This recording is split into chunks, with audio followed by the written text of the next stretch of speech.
Hello students, कैसे हैं आप लोग। तो थर्मोडायनेमिक पढ़ने में बड़ा मज़ा आ रहा है। थर्मोडायनेमिक्स में हम लोग पढ़ रहे हैं फर्स्ट लॉ ऑफ थर्मोडायनेमिक्स। और फर्स्ट लॉ ऑफ थर्मोडायनेमिक्स को पढ़ने के लिए एक बड़ा ही महत्वपूर्ण कॉन्सेप्ट हम लोगों ने पढ़ लिया, इंटरनल एनर्जी का कॉन्सेप्ट। पहला थर्मोडायनेमिक प्रॉपर्टी हम लोगों ने पढ़ लिया, इंटरनल एनर्जी का कॉन्सेप्ट। आज एक अगला थर्मोडायनेमिक प्रॉपर्टी हम लोग पढ़ने वाले हैं, उसको कहते हैं कॉन्सेप्ट ऑफ एंथैल्पी, यानी एंथैल्पी का कॉन्सेप्ट। इस एंथैल्पी को हम लोग कैपिटल एच से रिप्रेजेंट करते। ये भी एक बड़ा ही महत्वपूर्ण थर्मोडायनेमिक प्रॉपर्टी है और इसका ज्ञान, इसका कॉन्सेप्ट बढ़िया से आना चाहिए। कोई टफ चीज़ नहीं है, बढ़िया से पढ़ोगे सब आ जाएगा। लेकिन इसको पढ़ने के लिए इसके पहले वाला वीडियो लेक्चर देखना बहुत ज़रूरी है। अब ये एंथैल्पी क्या होता है? ये जो एंथैल्पी है इसका कोई फिजिकल सिग्निफिकेंस नहीं है। सर ये फिजिकल सिग्निफिकेंस नहीं है, इसका अर्थ क्या हुआ? फिजिकल सिग्निफिकेंस नहीं है, इसका अर्थ ये हुआ कि इसको हम लोग कोई एक माइंड में चित्र नहीं बना सकते कि ये होता क्या है। जैसे इंटरनल एनर्जी, बढ़िया से हम लोगों ने सीखा कि कोई एक क्लोज्ड सिस्टम है, सब एनर्जी को जोड़ दो, kinetic energy, potential energy, nuclear energy, bound energy, जो भी एक क्लोज्ड सिस्टम की पॉसिबल एनर्जी हो सकती है, सबको यदि हम जोड़ दें तो वह इंटरनल एनर्जी हो जाता है। तो दिमाग में एक पिक्चर बनता है कि भाई इंटरनल एनर्जी ये होता है। लेकिन एंथैल्पी के लिए ऐसा कुछ दिमाग में चित्र नहीं बनता। ये एक मैथमेटिकल टर्म है, थर्मोडायनेमिक प्रॉपर्टी है जिसको कि मैथमेटिकली डिफाइन किया गया है। इसका कोई फिजिकल सिग्निफिकेंस नहीं है। तो ये मैथमेटिकली होता क्या है? ये एक ऐसा प्रॉपर्टी है जिसको डिफाइन ऐसे करते हैं, U plus P we, enthalpy H, U क्या पढ़ लिए, internal energy, N plus P we, P pressure और V क्या है, वॉल्यूम। यानी बेसिकली इंटरनल एनर्जी और पी वी का जो समेशन है उसको हम लोग एंथैल्पी के नाम से पुकारते हैं। किसी का भी अगर एग्जैक्ट एंथैल्पी अगर हमको निकालना है तो इंटरनल एनर्जी और पीवी को हमको जोड़ना पड़ेगा। लेकिन एग्जैक्ट वैल्यू किसी भी सिस्टम का इंटरनल एनर्जी का हम लोग नहीं निकाल सकते। तो चूंकि एग्जैक्ट वैल्यू इंटरनल एनर्जी नहीं निकाल सकते, इसी तरह से कोई एक सिस्टम है तो एंथैल्पी का वैल्यू भी एग्जैक्टली कैलकुलेट नहीं किया जा सकता। तो फिर क्या कैलकुलेट करते हैं सर? एंथैल्पी का चेंज कैलकुलेट करते हैं। जब भी हम लोग थर्मोडायनेमिक्स में आगे पढ़ेंगे तो एंथैल्पी का चेंज निकालेंगे, डेल्टा एच कैलकुलेट करेंगे। तो एक बात समझ में आई, एंथैल्पी एक थर्मोडायनेमिक प्रॉपर्टी है जिसको कि मैथमेटिकली हम लोग ऐसे डिफाइन करते हैं, H equal to U plus P V. अब ये एक थर्मोडायनेमिक प्रॉपर्टी है जो कि स्टेट फंक्शन है। ये एक थर्मोडायनेमिक प्रॉपर्टी है जो कि स्टेट फंक्शन है। स्टेट फंक्शन कहते के साथ अब दिमाग में आने लगा भाई, स्टेट फंक्शन इतनी बार आया कि अब दिमाग उसको रेसिस्ट नहीं कर सकता। स्टेट फंक्शन कहते के साथ दिमाग में तुम्हारे पास क्या आया? दिमाग में आया कि स्टेट फंक्शन एक ऐसा फंक्शन होता है जिसके कि एक पर्टिकुलर स्टेट पर फिक्स वैल्यू होती है और जिसका डिफरेंस सिर्फ इनिशियल स्टेट और फाइनल स्टेट पर डिपेंड करता है, पाथ या प्रोसेस पर डिपेंड नहीं करता। तो एंथैल्पी भी एक स्टेट फंक्शन है, इंटरनल एनर्जी भी एक स्टेट फंक्शन है। ये सिखाया था, ये जो इंटरनल एनर्जी है सिस्टम का एक स्टेट फंक्शन है। इसका डिफरेंस सिर्फ इनिशियल स्टेट और फाइनल स्टेट पर डिपेंड करता है, पाथ या प्रोसेस पर डिपेंड नहीं करता। एक्सटेंसिव प्रॉपर्टी है। देखो कोई भी हम थर्मोडायनेमिक प्रॉपर्टी ले रहे हैं, हीट ले रहे हैं, वर्क ले रहे हैं, एंथैल्पी ले रहे हैं, इंटरनल एनर्जी ले रहे हैं, हर जगह डिफाइन कर रहे हैं, हीट कैपेसिटी ले रहे हैं कि वो जो फंक्शन है कैसा फंक्शन है, स्टेट फंक्शन है और कैसी प्रॉपर्टी है, एक्सटेंसिव प्रॉपर्टी है कि इंटेंसिव प्रॉपर्टी है। तो ये सब बढ़िया से याद होना चाहिए। अभी क्या सीखा? ये जो एंथैल्पी है स्टेट फंक्शन है और एक्सटेंसिव प्रॉपर्टी, एक्सटेंसिव प्रॉपर्टी कहते के साथ क्या दिमाग में कुछ चमका? एक्सटेंसिव प्रॉपर्टी ऐसी प्रॉपर्टी जो कि मास पर डिपेंड करती है, यानी कि एंथैल्पी का वैल्यू यदि मास चेंज करेगा तो सिस्टम का एंथैल्पी का वैल्यू भी चेंज करेगा, मास पर डिपेंड करती है। ऐसी प्रॉपर्टी को एक्सटेंसिव प्रॉपर्टी के नाम से हम लोग पुकारते हैं। मैक्सिमम टाइम्स, फिर से वही बात, 99.99% टाइम्स जो क्वेश्चन आता है उसमें जो सिस्टम होता है वो आइडियल गैस होता है। तो आइडियल गैस के लिए एंथैल्पी यदि हम देखें तो किसका फंक्शन है, given amount of ideal gas के लिए। जब भी आइडियल गैस की बात करते हैं ना, क्लोज्ड सिस्टम, थर्मोडायनेमिक्स में हम लोग जब भी सिस्टम लेते हैं तो क्लोज्ड सिस्टम, यानी कि आइडियल गैस का मोल कांस्टेंट होगा। एन क्या, कांस्टेंट। एन कांस्टेंट का मतलब मास कांस्टेंट होगा।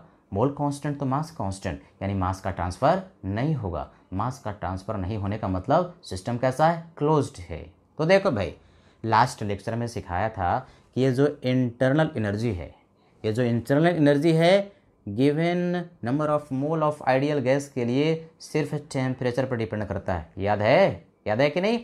तो इंटरनल एनर्जी सिर्फ टेम्परेचर पर डिपेंड करता है। और आइडियल गैस के लिए बोलो साहब, PV equal to nRT, PV equal to nRT। तो ऐसे सोचते हैं कि U जो है वो फंक्शन है टेम्परेचर का, है कि नहीं? आइडियल गैस के लिए इंटरनल एनर्जी जो होता है वो टेम्परेचर का फंक्शन होता है। और आइडियल गैस के लिए एक और बात, PV equal to nRT। PV equal to nRT में R तो कांस्टेंट है और N तो दिया हुआ है, ये भी कांस्टेंट है, नंबर ऑफ मोल तो चेंज ही नहीं कर रहा। इसका मतलब PV भी जो है वो फंक्शन ऑफ टेम्परेचर है। तो इन दोनों का जो समेशन है उसको एंथैल्पी कह रहे हैं। तो आइडियल गैस के लिए पहला जो है फंक्शन U डिपेंड कर रहा है T पर, और PV भी सिर्फ डिपेंड कर रहा है टेम्परेचर पर भी। तो ओवरऑल एंथैल्पी आइडियल गैस के लिए सिर्फ और सिर्फ डिपेंड करेगा टेम्परेचर पर। इसको बढ़िया से याद रखना है, इस कॉन्सेप्ट को बहुत बार पूछता है। एंथैल्पी आइडियल गैस के लिए, given number of mole ideal gas के लिए सिर्फ एक फैक्टर पर डिपेंड करता है और फैक्टर है टेम्परेचर। रिपीट करो, एंथैल्पी सिर्फ एक फैक्टर पर डिपेंड करता है और वो फैक्टर है टेम्परेचर। किसके लिए, आइडियल गैस के लिए। सिस्टम क्या होना चाहिए, आइडियल गैस। ये सब कॉन्सेप्ट जो मैं बताता हूँ, हर एक लाइन जो मैं बोलता हूँ, बढ़िया से दिमाग में बैठा लेना है, तब जाकर न्यूमेरिकल होता है और तब जाकर के आपके थियोरेटिकल क्वेश्चंस भी होते हैं। थ्योरी क्लियर होगा तभी न्यूमेरिकल भी होता है। अब देखो भाई, अब एंथैल्पी का चेंज किसके लिए, आइडियल गैस के लिए। किसके रिस्पेक्ट में, वॉल्यूम के रिस्पेक्ट में।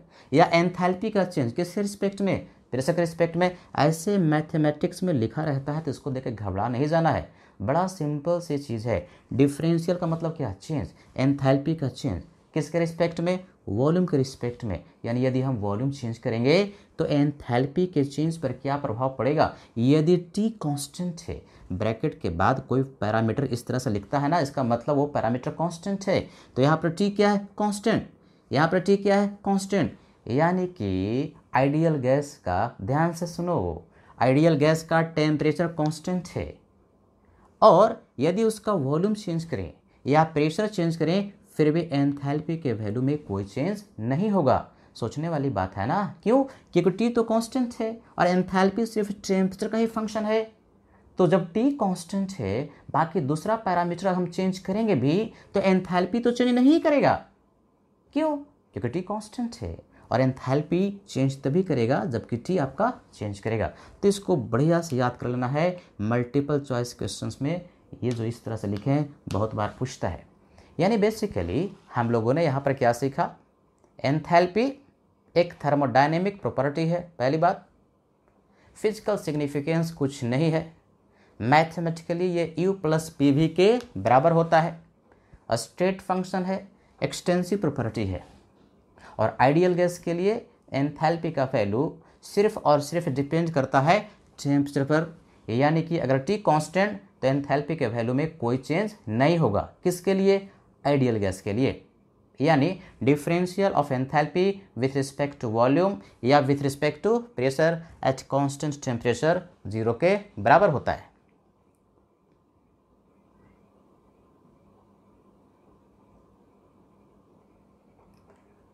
तो अब हम लोग एंथैल्पी जो टर्म सीखा इसकी मैथमेटिकल एनालिसिस करते हैं। क्या फार्मूला था एंथैल्पी का, बोलो सब, H equal to U plus PV, है कि नहीं, H equal to U plus PV। अब यदि हम डिफ्रेंशिएट करें एंथैल्पी को तो क्या हो जाएगा, ये DH हो जाएगा।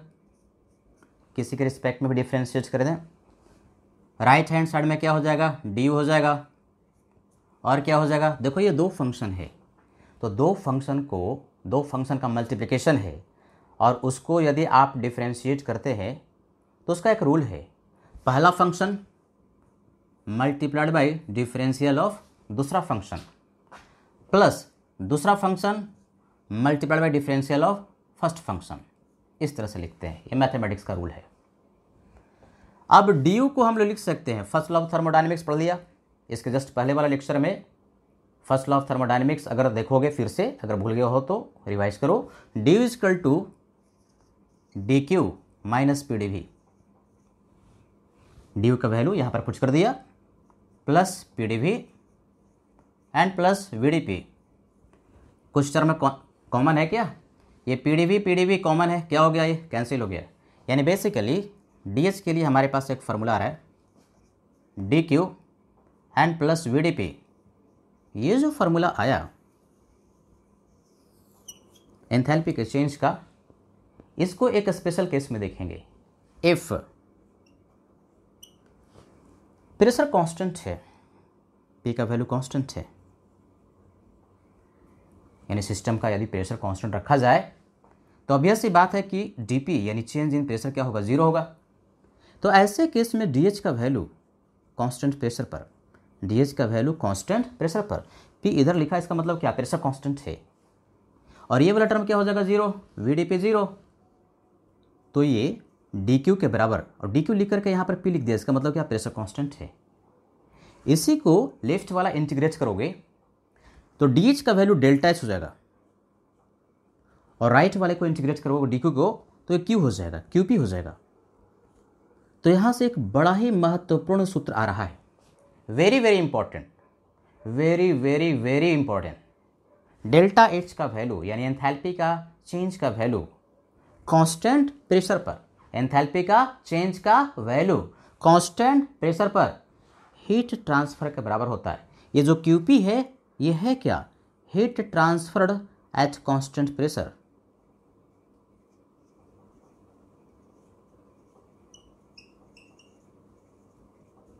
एट कांस्टेंट प्रेशर, यानी कांस्टेंट प्रेशर पर हीट का ट्रांसफर डेल्टा एच के बराबर होता है। ध्यान से सुनो, ये जो सेंटेंस हम बोल रहे हैं ये सूत्र नहीं महासूत्र है, कॉन्सेप्ट नहीं महा कॉन्सेप्ट है।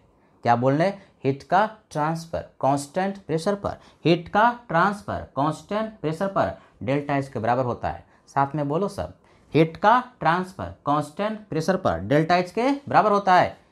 इस एकमात्र लाइन से बहुत सारा क्वेश्चन सॉल्व हो जाते हैं, क्योंकि अगर ये कॉन्सेप्ट आता है तो इस कॉन्सेप्ट का इस्तेमाल न्यूमेरिकल में बहुत जगहों पर आता है।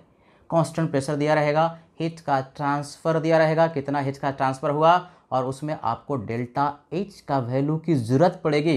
डेल्टा एच डायरेक्टली दिया हुआ नहीं रहेगा, तो कॉन्सेप्ट याद रखना है, हीट का ट्रांसफ़र कांस्टेंट प्रेशर पर डेल्टा एच के बराबर होता है। तो ये कॉन्सेप्ट बड़ा ही इंपॉर्टेंट कॉन्सेप्ट है, इसको बिल्कुल नहीं भूलना है। हिंदी में हीट का ट्रांसफ़र कांस्टेंट प्रेशर पर किसके बराबर होता है, डेल्टा एच के बराबर होता है ना। ये जो हम लोगों ने पढ़ा इसमें सबसे महत्वपूर्ण कॉन्सेप्ट यही, मैं फिर से बोल रहा हूँ, 4-5 बार बोल चुका हूँ, और आगे आने वाले थर्मोडायनेमिक्स के लेक्चर्स में हज़ारों बार बोलूँगा। हीट का ट्रांसफ़र कांस्टेंट प्रेशर पर डेल्टा एच के बराबर होता है।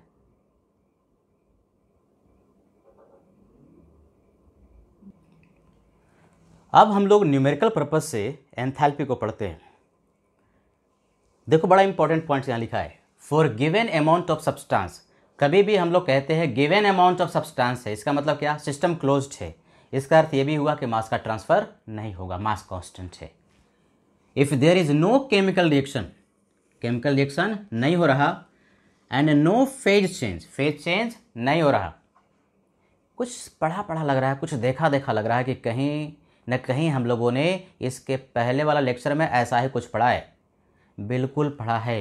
इंटरनल एनर्जी का जब कॉन्सेप्ट हम लोग पढ़ रहे थे तो वहाँ पर भी नोट करके एकदम बिल्कुल इसी तरह से लिखा गया था, दोनों में कोई फ़र्क नहीं, लिखने के स्टाइल में कोई फ़र्क नहीं।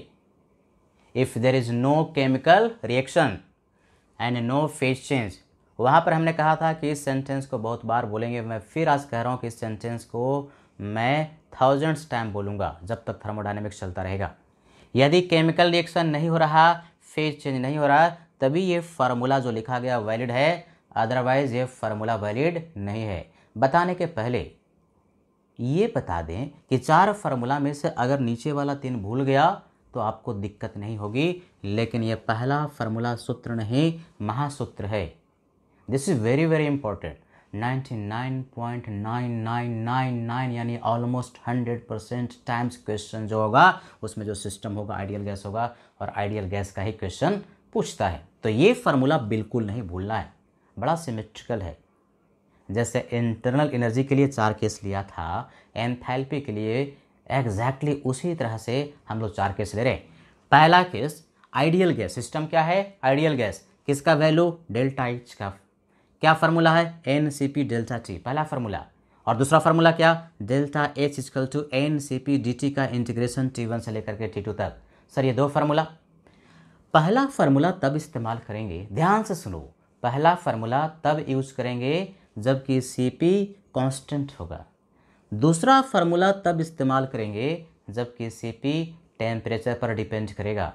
सर क्वेश्चन में देख करके हमको कैसे पता चलेगा, देखो क्वेश्चन में आइडियल गैस लिख दिया और Cp as a function of temperature लिख दिया तो कोई डाउट नहीं, टेम्परेचर पर डिपेंड कर रहा है, क्वेश्चन ही कह रहा है कि टी का फंक्शन है। लेकिन अगर क्वेश्चन में कुछ मेंशन नहीं किया, आइडियल गैस लिखा, कह दिया डायटोमिक है, ट्रायटोमिक है, ट्रायटोमिक लीनियर है, नॉन लीनियर है, और अगर as a function of temperature नहीं दिया तो हम मानेंगे कि Cp का वैल्यू कांस्टेंट है, और उस Cp का वैल्यू कहाँ से, टेबल से। आइडियल गैस के लिए Cp और Cv के लिए टेबल पीछे में लिखवाया था, पीछे वाले लेक्चर में, उसको बढ़िया से याद कर लेना है। मोनोटोमिक के लिए क्या होता है, डायटोमिक के लिए क्या होता है, ट्रायटोमिक के लिए क्या होता है, एटसेट्रा, है कि नहीं। तो दोनों फार्मूला में से कौन सा फार्मूला इस्तेमाल करना, ये क्लियर हुआ। कांस्टेंट Cp तो पहला वाला, Cp यदि टेम्परेचर का फंक्शन है तो इंटीग्रेशन वाला फार्मूला इस्तेमाल करेंगे, और temperature must always be in kelvin. मैं फिर कह रहा हूँ, डिफरेंस जो होता है ना डेल्टा टी, वो डिग्री सेल्सियस और केल्विन का डिफरेंस सेम होता है। एग्जैक्ट वैल्यू टेम्परेचर का सेम नहीं होता, बल्कि डिफरेंस क्या होता है, सेम होता है। एक चीज़ और, ये जो फार्मूला हम लोगों ने आइडियल गैस के लिए लिखा, किस प्रोसेस के लिए है, क्या ये आइसोकोरिक के लिए है, आइसोबारिक के लिए है, आइसोथर्मल के लिए है, एडियाबैटिक के लिए है, साइक्लिक के लिए है, पॉलीट्रॉपिक के लिए, क्या लिखा, क्या लिखा यहाँ पर, फॉर ऑल प्रोसेसेस, जितने भी प्रोसेसेस थर्मोडायनेमिक हम लोगों ने पीछे में पढ़ा है, isochoric, isobaric, isothermal, adiabatic, polytropic, cyclic, सारे ही प्रोसेस के लिए यही वाला फार्मूला लगना है। सर तो क्या ये आइसोकोरिक के लिए भी ये Cp ही होगा, बिल्कुल Cp ही होगा, Cv नहीं होगा। देखो हम क्या करें, आइसोकोरिक हो या आइसोबारिक हो, ये जो डेल्टा एच है आइडियल गैस के लिए सिर्फ एक फैक्टर पर डिपेंड करता है, और फैक्टर है टेम्परेचर। फार्मूला में हमेशा Cp ही, जैसे डेल्टा यू के फार्मूला में Cv NCV डेल्टा टी, उसी तरह से डेल्टा एच के फार्मूले में NCP डेल्टा टी, ये Cv कभी नहीं बल्कि हमेशा क्या होगा, Cp, चाहे प्रोसेस कैसा भी हो। आइसोकोरिक हम खास करके कह रहे हैं क्योंकि आइसोकोरिक मतलब बच्चा समझ लेता है कि Cv नहीं बल्कि कैसा भी प्रोसेस हो, डेल्टा एच का फार्मूला में हमेशा ही Cp लगेगा। तो ये फार्मूला नहीं भूलना है भाई, है कि नहीं। रियल गैस के लिए डेल्टा एच का फार्मूला NCP डेल्टा टी, यहाँ तक तो है ही है। कुछ और बहुत ही कॉम्प्लिकेटेड टर्म्स आता है, हायर मैथमेटिक्स MSc वगैरह में पढ़ना है, आपको पढ़ने की ज़रूरत नहीं है। सिर्फ जानना यह है कि डेल्टा एच का जो फार्मूला है NCP डेल्टा टी के अलावा भी कुछ और हायर टर्म्स होते हैं, और यही यदि रियल गैस कांस्टेंट प्रेशर पर लिया जाए, रियल गैस कांस्टेंट प्रेशर पर लिया जाए तो डेल्टा एच का वैल्यू NCP डेल्टा टी हो जाता है। सीखने के लिए, डेल्टा एच का वैल्यू NCP डेल्टा टी कब होगा, रियल गैस के लिए जबकि प्रेशर कांस्टेंट है, यानी कांस्टेंट प्रेशर पर रियल गैस का डेल्टा एच का वैल्यू वही हो जाता है जो कि आइडियल गैस के लिए सारे प्रोसेसेस में होता है। लिक्विड और सॉलिड के लिए लिक्विड फेज है या सॉलिड फेज है और उसका टेम्परेचर चेंज होता है और डेल्टा एच पूछता है, तो डेल्टा एच के लिए फार्मूला NCP डेल्टा T। मैं फिर से रिमाइंड करवा रहा हूँ, इन चारों केस में से पहला केस बिल्कुल नहीं भूलना। आइडियल गैस के लिए डेल्टा एच का फार्मूला NCP डेल्टा T या NCP dt का इंटीग्रेशन T1 से लेकर के T2 तक। और फिर ये फार्मूला कब वैलिड, जबकि केमिकल रिएक्शन नहीं हो रहा। बोलो सब, केमिकल रिएक्शन नहीं हो रहा, फेज चेंज नहीं हो रहा। फेज चेंज नहीं होगा, केमिकल रिएक्शन नहीं होगा, तभी ये सब फार्मूला वैलिड है। यदि केमिकल रिएक्शन हो रहा, फेज चेंज हो रहा, तो ये सब फार्मूला यहाँ पर वैलिड नहीं है।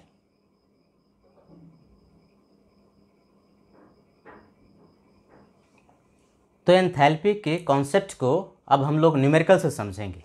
Question number 1, 5 mole of a diatomic ideal gas is heated from 27 degree Celsius to 37 degree Celsius. Calculate delta H. क्या कैलकुलेट करना है? डेल्टा एच कैलकुलेट करना है। If process is isochoric, process is isobaric. इस question में दो part है। एक पार्ट में आइसोकोरिक प्रोसेस के लिए डेल्टा एच कैलकुलेट करना और आइसोबारिक के लिए डेल्टा एच कैलकुलेट करना है, जबकि टेम्परेचर इनिशियल 27 डिग्री सेल्सियस था और फाइनल 37 डिग्री सेल्सियस है। जैसे ही देखा कि आइडियल गैस है, डायटोमिक है, तुरंत दिमाग में CV और CP का वैल्यू आ जाना चाहिए। बोलो भाई, डायटोमिक आइडियल गैस है ना, डायटोमिक। क्या दिमाग में CV और CP का वैल्यू आया? यहाँ पर CP की रिक्वायरमेंट है, जरूरत है, तो CP का वैल्यू टेबल से एकदम बिल्कुल याद कर लेना, 7/2R, ये नहीं भूलना है। निकालना क्या है? Delta H. एक और चीज़ बताओ, दोनों क्वेश्चन के लिए आंसर सेम होगा कि डिफरेंट होगा? दोनों क्वेश्चन के लिए फार्मूला सेम होगा कि डिफरेंट होगा? अभी बताया, फिर से बता रहा हूँ, बार बार बताऊंगा कि कोई भी प्रोसेस हो, आइडियल गैस है, डेल्टा एच का फार्मूला एकदम फिक्स, NCP डेल्टा T या NCP dt का इंटीग्रेशन T1 से लेकर के T2 तक। आइसोकोरिक में वही फार्मूला, आइसोबारिक में भी वही फार्मूला। तो भाई CP ही रखना है, डेल्टा T भी सेम है, तो दोनों ही प्रोसेस आइसोकोरिक और आइसोबारिक के लिए आंसर क्या आना है? सेम ही आना है। आइसोकोरिक में भी वही आंसर और आइसोबारिक में भी आंसर वही आना, क्योंकि डेल्टा T का वैल्यू बराबरी होने वाला है। अब डेल्टा T के लिए क्या सर, वो हमको टेम्परेचर निकालने की जरूरत है। टेम्परेचर केल्विन में कन्वर्ट करने की यहाँ पर रिक्वायरमेंट नहीं है। क्यों? क्योंकि डिफरेंस जो होता है डिग्री सेल्सियस और केल्विन का बराबर होता है। बार बार कहते हैं, ध्यान से सुना करो यार, डिग्री सेल्सियस और केल्विन का डिफरेंस सेम होता है। इसको केल्विन में चेंज करोगे तो कितना हो जाएगा? 300 केल्विन। और 37 डिग्री में 273 जोड़ो और केल्विन में चेंज करो, कितना हो गया? 310। तो केल्विन में डिफरेंस कितना हो गया? 310 घटाओ 310, यानी बेसिकली 310 घटाओ 300, कितना हुआ? 10 केल्विन।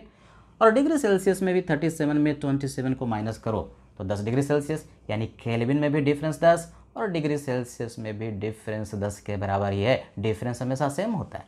तो क्वेश्चन का part A, delta H calculate करना था। अब सर यहाँ पर वो दो फार्मूला बताते हैं कि इंटीग्रेशन वाला एक बिना इंटीग्रेशन वाला, कौन सा लगाएं? दिमाग लगाओ ना। क्या यहाँ पर CP का वैल्यू आइडियल गैस के लिए as a function of temperature लिखा है? नहीं लिखा। लिखा रहता तो नजर आता ना, नहीं लिखा, अर्थात ये इम्प्लाइड है कि CP का वैल्यू हमको कांस्टेंट लेना है और बिना इंटीग्रेशन वाला फार्मूला इस्तेमाल करना है। यानी डेल्टा एच का वैल्यू जो होगा वो NCP डेल्टा T होगा। ये किसके लिए? ए के लिए कि बी के लिए? ए और बी के लिए, दोनों के लिए आंसर क्या होगा? सेम ही होगा। नंबर ऑफ मोल दिया हुआ है 5, CP का वैल्यू डायटोमिक 7/2R और डेल्टा T 37 में से 27 को घटाओ 10 के बराबर, यानी बेसिकली 75R के बराबर आया। अगर R के रिस्पेक्ट में आंसर है तो ये आंसर हो गया, लेकिन आंसर जो है एनर्जी का, डेल्टा एच का, डेल्टा यू का जो देगा वो किस में देगा? या तो जूल में या तो कैलोरी में। नॉर्मली इस दो यूनिट का इस्तेमाल करता है। तो यदि आंसर जूल में है तो आर का वैल्यू 8.314 रखोगे। आर का यूनिट बढ़िया से आना चाहिए। जूल के लिए 8.314 दोहराओ सब। जूल में अगर आर का वैल्यू हमको पुट करना है, जूल में आंसर लाना है, तो आर का वैल्यू क्या? 8.314। और वही अगर आंसर कैलोरी में लाना है तो साथ में बोलोगे कितना? Approximately 2 calorie. आर का वैल्यू अप्रॉक्सीमेटली 2 कैलोरी। तो कैलोरी में आंसर आ जाएगा। अब डिपेंड करता है कि 4 ऑप्शन में से कैलोरी में है कि जूल में है, और अगर किलो जूल या किलो कैलोरी में है तो 1000 से हम डिवाइड कर देंगे तो किलो जूल या किलो कैलोरी में आंसर आपको मिल जाएगा। Question number 2, calculate delta H when 2 mole of an ideal gas is heated from 27 degree Celsius to 127 degree Celsius, given Cp equal to 1 + 2T joule per mole पर kelvin. क्या निकालना है? Delta H calculate करना है। कैसा gas है? Ideal gas है। Ideal gas है, डेल्टा एच कैलकुलेट करना है। तुरंत दिमाग में फार्मूला आ जाना चाहिए, 2 फार्मूला, एक तो NCP डेल्टा टी और दूसरा फार्मूला NCP dt का इंटीग्रेशन T1 से लेकर के T2 तक। अब उन 2 फार्मूला में से कौन सा इस्तेमाल होगा, इंटीग्रेशन वाला कि बिना इंटीग्रेशन वाला? भगवान ने दिमाग दिया उसको इस्तेमाल करेंगे ना। देख करके बताओ कि क्वेश्चन में Cp का वैल्यू क्या टेम्परेचर का फंक्शन दिया है? दिया है भाई, इतना बड़ा बड़ा लिखा है, Cp का वैल्यू 1 + 2T यानी टेम्परेचर का फंक्शन दिया हुआ है। तो टेम्परेचर का फंक्शन यदि Cp और Cv का दिया रहे तो फार्मूला इंटीग्रेशन वाला लगाते। तो कौन सा फार्मूला लगाओगे? इंटीग्रेशन वाला फार्मूला हम लगाएंगे। अब बताओ, इस क्वेश्चन में मेंशन नहीं किया कि प्रोसेस आइसोकोरिक है कि आइसोबारिक है। अगर क्वेश्चन में कहता कि आइसोकोरिक है ए पार्ट, क्वेश्चन में कहता आइसोबारिक है बी पार्ट, और न्यूमेरिकल वैल्यू यही रहता, तो क्या आंसर सेम होता कि डिफरेंट होता? बिल्कुल आंसर सेम होता। Initial temperature same, final temperature same, तो कैसा भी प्रोसेस हो आंसर सेम ही आने वाला है। फार्मूला सेम, आंसर भी सेम ही होता। तो चलो भाई शुरू करते हैं। इंटीग्रेशन वाला फार्मूला लगाना है डेल्टा एच के लिए। फार्मूला बोलो सब, NCP dt का इंटीग्रेशन कहाँ से कहाँ तक? T1 से लेकर के T2 तक। NCP, N दिया हुआ नंबर ऑफ मोल 2, Cp का वैल्यू ये दे दिया 1 + 2T dt, इसको इंटीग्रेट कर देना है कहाँ से कहाँ तक? T1 से लेकर के T2 तक। अब यहाँ पर टेम्परेचर को देखो एब्सोल्यूट वैल्यू पुट करना है, एग्जैक्ट वैल्यू पुट करना है। T1 और T2 डिफरेंस नहीं है, तो T1 और T2 का वैल्यू हम यहाँ पर केल्विन में पुट करेंगे। ध्यान से सुनो, डेल्टा टी अगर होता, डिफरेंस होता, तो डिफरेंस जो होता है डिग्री सेल्सियस केल्विन का सेम होता है, लेकिन अगर T1 और T2 का वैल्यू ही पुट करना है तो आप केल्विन में करेंगे। तो T1, ये जो टेम्परेचर 27 डिग्री सेल्सियस दिया है ये T1 हो गया। केल्विन के लिए कितना जोड़ते हो, याद है सब? 273, यानी बेस के लिए कितना केल्विन? 300 केल्विन। और T2 का जो वैल्यू है 127 डिग्री सेल्सियस, 273 जोड़ो तो T2 का वैल्यू कितना हो गया? 300 केल्विन। वो T1 ये T2, तो T1 का value 300 kelvin, sorry this is 400 kelvin. तो 300 केल्विन से 400 केल्विन तक इसको हमको इंटीग्रेट करना है। तो इंटीग्रेशन सबको आता है, 2 को बाहर रखा, dt का इंटीग्रेशन t और t का इंटीग्रेशन T²/2, 2 कैंसिल हो जाएगा तो T², lower limit 300, upper limit 400। अब वैल्यू को पुट कर देते हैं 2, ये t मतलब higher minus lower, T2 minus T1, 400 minus 300, n + T² का डिफरेंस 400 का स्क्वायर और माइनस 300 का स्क्वायर। इसको सॉल्व कर लोगे तो सॉल्व करके हमारे पास जो आंसर आएगा वो किस में आ जाएगा? जूल में आ जाएगा। सर ये जूल में कैसे आएगा? Cp का वैल्यू देखो ना, यूनिट देखो किस में दिया? जूल में दिया। तो फाइनल आंसर भी डेल्टा एच का जो मिलेगा वो किस में मिलेगा? जूल में मिलेगा। तो देखो भाई, हम लोगों ने डेल्टा यू कैलकुलेट करना भी सीख लिया और डेल्टा एच भी कैलकुलेट करना सीख लिया। अब डेल्टा एच पता तो क्या डेल्टा यू कैलकुलेट कर सकते, या डेल्टा यू पता तो क्या डेल्टा एच कैलकुलेट कर सकते? यानी डेल्टा यू और डेल्टा एच के बीच में कोई रिलेशनशिप होता है क्या? कोई फार्मूला होता है क्या? बिल्कुल होता है। तो वही टॉपिक हम लोग पढ़ने वाले हैं, relation between delta U and delta H. ये जो टॉपिक है ना, दिस वेरी इंपॉर्टेंट। इससे जेई मेन में भी क्वेश्चन पूछता है, एडवांस में भी पूछता है, और नीट में भी इससे क्वेश्चन बहुत आते रहता है, तीनों में ही आता है। तो इस कॉन्सेप्ट को बढ़िया से सीखना है और बड़ा आसान, बड़ा इंटरेस्टिंग भी है। देखो हम लोगों ने आज ही पढ़ा कि एंथैल्पी जो H है उसका फार्मूला होता है U + Pv, है कि नहीं? तो उसी का जो डिफरेंस है वो निकालते हैं, डेल्टा एच। अगर लेफ्ट में डेल्टा करोगे तो राइट में भी तो डेल्टा होगा ना भाई। तो delta H equal to delta U इधर, और डेल्टा किसका, पीवी का भी डेल्टा, डेल्टा का मतलब चेंज। तो हमारे पास एक फॉर्मूला बन गया delta H equal to delta U and plus delta PV का, पीवी का डेल्टा का मतलब final value of PV minus initial value of PV, अर्थात P2 V2 minus P1 V1। यहाँ तक हम लोगों ने कोई कंडीशन अभी तक नहीं लगाया कि केमिकल रिएक्शन हो रहा कि नहीं हो रहा, फेज चेंज हो रहा कि नहीं हो रहा। यानी ये जो फार्मूला आया यूनिवर्सल फार्मूला आ गया, यूनिवर्सल फार्मूला है, अर्थात डेल्टा एच और डेल्टा यू के बीच में जो फार्मूला है हर एक प्रोसेस के लिए एप्लीकेबल है। केमिकल रिएक्शन हो रहा हो तो भी ये फार्मूला लगा सकते हैं, नहीं हो रहा हो तो भी लगा सकते हैं, फेज चेंज हो रहा हो तो भी लगा सकते हैं, फेज चेंज नहीं हो रहा तो भी ये फार्मूला हम लगा सकते हैं। बात समझ में आई? फिर से सुनो, ये फार्मूला यूनिवर्सल फार्मूला है, अर्थात इसमें कोई बंदिशें नहीं है कि केमिकल रिएक्शन होगा कि नहीं होगा, कब लगाएंगे कब नहीं लगाएंगे। ये फार्मूला हर केस में लगा सकते हैं, केमिकल रिएक्शन हो तो भी नहीं हो तो भी। इंक्लूडिंग का मतलब उसको इंक्लूड करके, केमिकल रिएक्शन हो तो भी लगा सकते हैं, फेज चेंज हो तो भी लगा सकते हैं, फेज चेंज नहीं हो तो लगा ही सकते हैं, और केमिकल रिएक्शन नहीं हो तो भी हम लगा ही सकते हैं। यानी सारे प्रोसेस में ये फार्मूला यूनिवर्सल फार्मूला हो गया। अब इसी का स्पेशल केस लेने वाले हैं, आइडियल गैस। पहला जो केस है वो कैसा है, आइडियल गैस, और वो भी आइडियल गैस कैसा, जहां पर कि केमिकल रिएक्शन नहीं हो रहा, फेज चेंज नहीं हो रहा, no chemical reaction and no phase change. तो फिर डेल्टा एच और डेल्टा यू के बीच में क्या रिलेशनशिप होता है। अब जरा ध्यान से सुनो, no chemical reaction no phase change यदि है तो हम लोगों ने पढ़ा कि डेल्टा यू का जो फॉर्मूला होता है वो NCB डेल्टा टी है कि नहीं।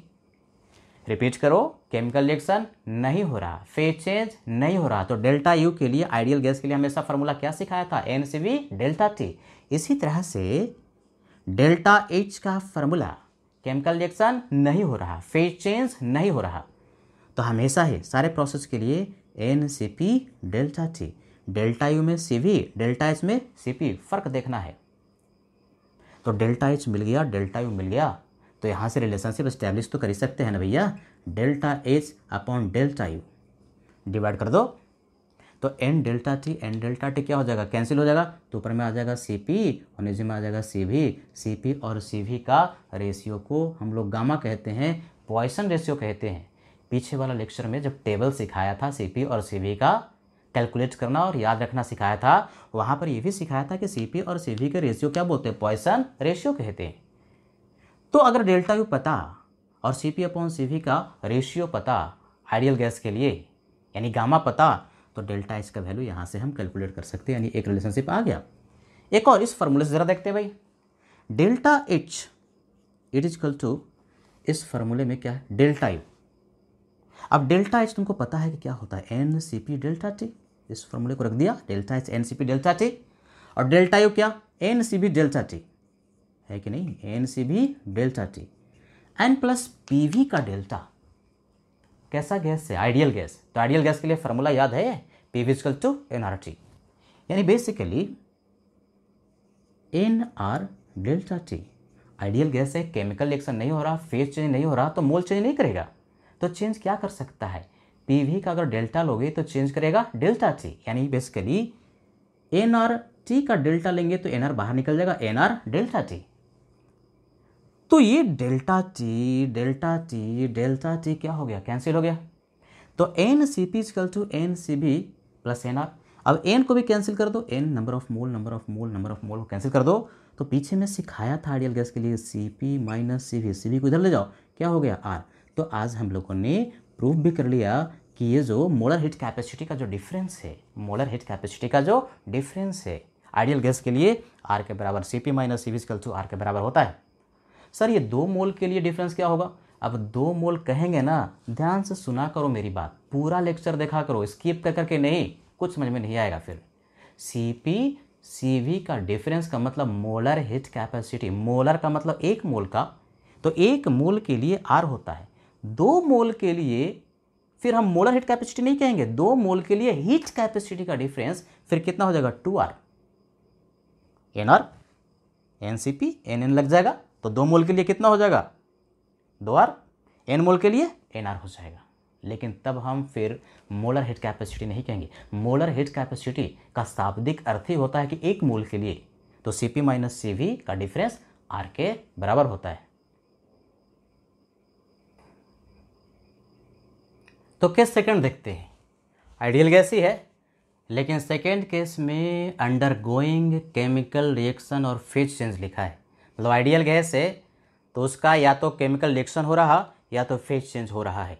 तो फेज चेंज और केमिकल रिएक्शन हो रहा तो उस केस में डेल्टा यू का वैल्यू NCB डेल्टा टी नहीं होता।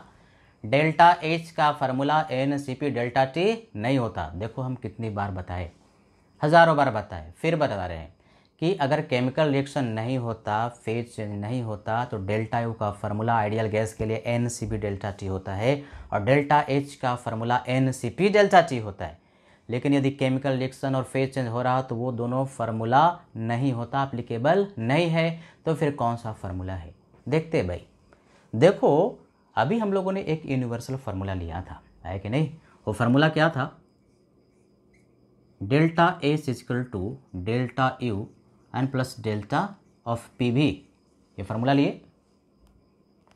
अब ये फार्मूला अगर आइडियल गैस के लिए हो तो डेल्टा H लिखा equal to delta U and P V equal to क्या होता है? एनआरटी। तो डेल्टा किसका? एनआरटी का। देखो जब केमिकल रिएक्शन होता है और फेज चेंज होता है तो एक गिवन टेम्परेचर पर होता है, टी का वैल्यू कांस्टेंट होता है। फेज चेंज जैसे वाटर मेल्ट कर रहा है 0 डिग्री सेल्सियस पे करेगा, वाटर बॉयल कर रहा है 100 डिग्री सेल्सियस पे करेगा। कोई एक केमिकल रिएक्शन भी गिवन टेम्परेचर पर ही होता है, यानी टी का वैल्यू क्या होगा? कांस्टेंट। तो टी कांस्टेंट है, आर तो कांस्टेंट है। तो कभी भी केमिकल रिएक्शन होगा या फेज चेंज होगा तो चेंज क्या कर सकता है? नंबर ऑफ मोल, है कि नहीं? तो नंबर ऑफ मोल यदि चेंज करेगा तो ये जो फार्मूला है delta H equal to delta U and plus delta n, n किसका? नंबर ऑफ मोल का चेंज किसका? किसके लिए पढ़ रहे हो? Ideal gas. तो यहाँ जी लिख दिया, जी का मतलब गैस, नंबर ऑफ मोल का चेंज गैस के लिए and multiplied by R T. तो ये जो फार्मूला आया ये भी एक महासूत्र है। This is very very very very important formula. Class में इसको हम लोग बोलते हैं 1,75,00,000 स्टार का, कभी 75 स्टार का, कभी कुछ। मतलब इसका मतलब ये हुआ कि formula is very very important और इस फार्मूला को आपको रट लेना है, याद कर लेना है, बार बार लिख करके एकदम जेहन में on the tip of the tongue होना चाहिए। इसका अर्थ ये होता है कि नहीं? तो इस फार्मूला को बिल्कुल रट लो। यानी कि यहाँ पर जो हम 3 केस लेंगे, एक केस और लेंगे, इन तीनों केस में सबसे ज़्यादा जो क्वेश्चन डेल्टा H और डेल्टा यू वाला पूछता है यही वाला। क्या फार्मूला? सब मेरे साथ रिपीट करो। Delta H equal to delta U plus delta NG RT। Care should be taken कि डेल्टा NG क्या है, पहले टर्म तो समझना है। डेल्टा NG जो है वो समेसन स्टोइकियोमेट्रिक कॉफिशिएंट, ST का मतलब स्टोइकियोमेट्रिक कॉफिशिएंट का सम ऑफ गैसियस प्रोडक्ट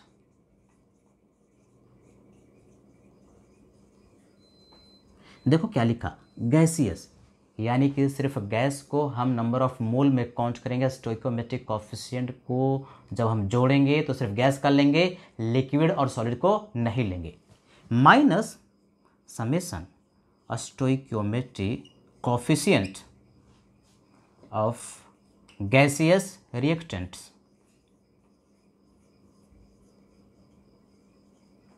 ये डेल्टा NG ना बढ़िया से निकालने आना चाहिए। न्यूमेरिकल में आगे हम लोग समझेंगे कि डेल्टा NG का वैल्यू कैसे कैलकुलेट करते हैं, है कि नहीं? तो डेल्टा H के लिए फॉर्मूला है delta U plus delta NG RT। ये जो R का वैल्यू हम किस में पुट करें? R का वैल्यू पुट करने के लिए डिपेंड करता है कि आपका डेल्टा H का और डेल्टा A का वैल्यू किस में दिया हुआ है। जूल में रहेगा तो 8.314, कैलोरी में रहेगा तो 2 वैल्यू हम पुट करते हैं। Temperature must always be in kelvin, तो फार्मूला हम इस तरह से इस्तेमाल कर सकते हैं। एक और चीज़ देखो ध्यान से, यदि if delta NG is equal to 0, इसका अर्थ क्या? यानी स्टोइकोमेट्रिक कॉफिशिएंट का सम गैसियस प्रोडक्ट का माइनस स्टोइकोमेट्रिक कॉफिशिएंट का सम गैसियस रिएक्टेंट का 0 हो जाए। मतलब स्टोइकोमेट्रिक कॉफिशिएंट को जोड़ा, प्रोडक्ट का और रिएक्टेंट का दोनों बराबर आ गया तो डिफरेंस क्या आएगा? 0। तो डेल्टा NG यदि 0 है तो दूसरा वाला टर्म क्या हो जाएगा भाई? सोच सकते हैं ना, 0 ही तो होगा। तो ये वाला टर्म 0 हो गया तो ऐसे केस में किसी क्वेश्चन में डेल्टा एन जी का वैल्यू आपने निकाला और 0 आया तो डेल्टा एच का वैल्यू डेल्टा यू के बराबर हो जाएगा इस केस में। अब जैसे एक दो हम निकाल के ही बताते हैं। जैसे कोई एक रिएक्शन लो, N2 लिया, H2 गैस और ये NH3 गैस में कन्वर्ट हुआ। एक रिएक्शन तो ये, एक रिएक्शन लिया H2 gas N plus I2 gas और एक ही डायरेक्शन में, रिवर्सिबल नहीं, और ये कन्वर्ट हुआ टू HI गैस में, है कि नहीं। इसके लिए डेल्टा एन का वैल्यू बताओ कितना है और इसके लिए डेल्टा एन का वैल्यू कितना है। डेल्टा एन कैलकुलेट करने के लिए स्टोइकोमेट्रिक कोएफिशिएंट का सम प्रोडक्ट का कितना है 2, रिएक्टेंट का 3 और 1 4, सारे ही गैसेस हैं, सबको जोड़ेंगे। लिक्विड और सॉलिड होता तो उसको हम लोग काउंट नहीं करते, सिर्फ गैस को काउंट करना है। तो 2 minus 4 that is equal to -2, यानी डेल्टा एन का वैल्यू इस रिएक्शन के लिए -2 है और इस रिएक्शन के लिए डेल्टा एन का वैल्यू स्टोइकोमेट्रिक कोएफिशिएंट का सम प्रोडक्ट का 2 है, माइनस रिएक्टेंट का 1 and 1 समेशन 2, तो 2 माइनस 2 कितना 0।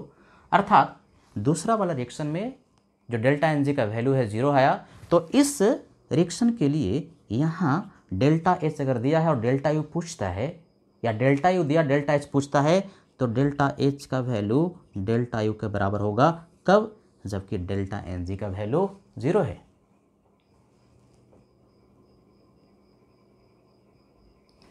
केस नंबर 3, लिक्विड और सॉलिड फेज के लिए। देखो लिक्विड और सॉलिड फेज जो होता है ना ऑलमोस्ट इनकॉम्प्रेसिबल होता है, यानी लिक्विड से लिक्विड में ही है, बेसिकली लिक्विड लिक्विड ही रहा, सॉलिड सॉलिड ही रहा, यानी लिक्विड से सॉलिड, सॉलिड से लिक्विड नहीं। जैसे कार्बन फॉर एग्जांपल समझना जरूरी है, जैसे कार्बन ग्रेफाइट था, जीआर का मतलब क्या ग्रेफाइट, और इसका कन्वर्जन कार्बन डायमंड में हुआ, तो कन्वर्जन हुआ या फेज चेंज है, दो अलग अलग सॉलिड का जो है ना फेज अलग अलग होता है, तो फेज चेंज हो रहा है। तो बेसिकली कार्बन ग्रेफाइट और कार्बन डायमंड है, तो कार्बन ग्रेफाइट और कार्बन डायमंड, कार्बन का 2 इलेक्ट्रॉन्स है लेकिन दोनों का फिजिकल स्टेट क्या है सॉलिड है। अब इसके लिए डेल्टा एच और डेल्टा यू के बीच में क्या रिलेशनशिप हुआ, तो एक फार्मूला तो हमेशा ही वैलिड है, एक फार्मूला जो यूनिवर्सल फार्मूला जो शुरुआत में सिखा है वो हमेशा ही सारे ही केसेस के लिए वैलिड है।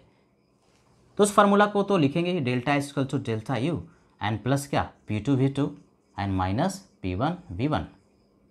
अगर क्वेश्चन में कह दिया कि प्रेशर कांस्टेंट है और वॉल्यूम दे दिया इस सॉलिड का और इस सॉलिड का, तो वॉल्यूम का जो डिफरेंस होगा ना नेग्लिजिबली स्मॉल होगा, वॉल्यूम का डिफरेंस नेग्लिजिबली स्मॉल होगा। क्यों?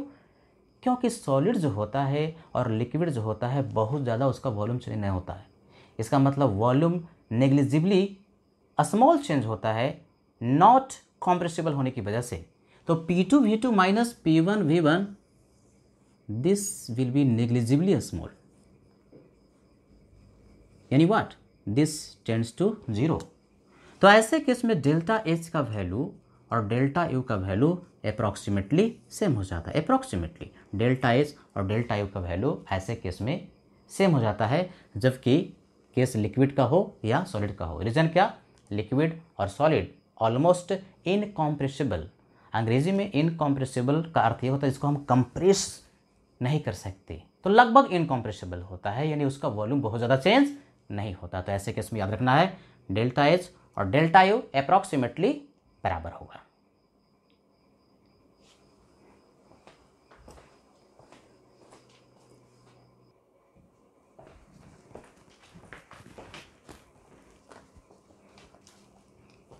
तो आज हम लोगों ने डेल्टा एच और डेल्टा यू के बारे में जो पढ़ा, इसके कॉन्सेप्ट को बढ़िया से रिवाइज कर लेना। एक एक कॉन्सेप्ट, एक एक थ्योरी को बार बार रिवाइज करो, नोट्स को लिखो। नोट्स लिखते हो कि नहीं, कि सिर्फ वीडियो देखते हो और स्किप करके भाग जाते हो? कभी देखा एवरेज टाइमिंग 2 मिनट देखा, 4 मिनट देखा, 10 मिनट देखा, ऐसा नहीं होना चाहिए। पूरा वीडियो देखो, वीडियो को देखो, नोट्स बनाओ, पूरा का पूरा थ्योरी जो है उसको नोट्स में लिखो, रिवाइज करो और फिर न्यूमेरिकल्स को अटेम्प्ट करो। हम लोग अपलोड करेंगे न्यूमेरिकल्स का जो हार्ड कॉपी है और उसको आपको अटेम्प्ट करना है, और अटेम्प्ट करने के बाद डिस्कशन का एक हम लोग टाइमिंग देंगे, हम लोग लाइव होंगे, यानी बेसिकली आप हमारे सामने होंगे यूट्यूब पर, और हम लोग जो असाइनमेंट देंगे उसको यहाँ पर सॉल्व करेंगे, और स्टूडेंट को जो भी डाउट होगा वो पूछ सकता है, हम लोग लाइव उसका आंसर देंगे। तो इस पर न्यूमेरिकल भी बहुत होगा। ये जो लास्ट वाला जो फार्मूला हम लोगों ने पढ़ा, delta H equal to delta U plus delta NCERT, जो बहुत इंपॉर्टेंट फार्मूला है, उस पर क्वेश्चन बहुत पूछता है। तो बहुत सारे न्यूमेरिकल हम लोग लेने वाले हैं अगले लेक्चर में। तो आज के लिए इतना ही, बढ़िया से पढ़ो। Thank you very much.